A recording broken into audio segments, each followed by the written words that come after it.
Hello, હું છું દીપ વૈદ્ય ને અમારી મૂવી ફ્રેન્ડોની અંદર હું લાલો નામનું એક પાત્ર ભજવી રહ્યો છું અને ખૂબ જ મજા આવી એ શૂટ કરવાની. ઘણી બધી નવી જગ્યા અમે લોકો એક્સપ્લોર કરી. ગરમીમાં, ભીષણ ગરમીમાં ખેતરમાં પણ અમે શૂટ કર્યું.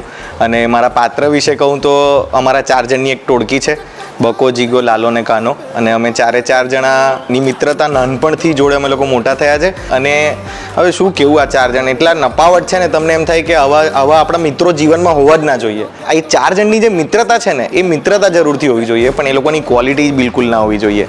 એવી આ મજેદાર ફિલ્મ તમને લોકોને હસાવીને લોટપોટ કરી નાખે ને ફૂલ ફેમિલી સાથે તમે જઈને એન્જોય કરી શકો એવી આ પિક્ચર છે. અને I would like to thank Vipul sir.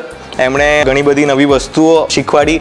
એક નવો જોનર મને કોમેડીનો થોડો ઇન્ટ્રોડ્યુસ કરાવ્યો કે જેની અંદર વધારે પડતું લાઉડ નહીં, સટલ પણ નહીં, પણ એક અલગ મિડલ વેની અંદર અમુક જગ્યાએ જ્યાં સટલ કરવાનું છે ત્યાં સટલ, લાઉડ છે ત્યાં લાઉડ, એ બધી વસ્તુઓનું મને સરસ ઇન્ટરપ્રિટેશન આપ્યું સ્ક્રિપ્ટના થ્રુ. અને એમની સાથે કામ કરીને ખૂબ જ મજા આવી. અને સાથે દિગ્ગજો રાગી સર છે, અંશુભાઈ છે, ઘણા બધા લોકો આ પિક્ચરની અંદર જોડાયેલા છે. એ લોકોની સાથે કામ કરીને એટલી મજા આવી. એ લોકો પાસેથી એટલું બધું શીખવા મળ્યું કે એના માટે હું જેટલું થેન્ક યુ કહું પ્રોડક્શન હાઉસને એટલું ઓછું છે. Thank you so much. અને જરૂરથી જોવા જજો ફ્રેન્ડો ઇન સિનેમા.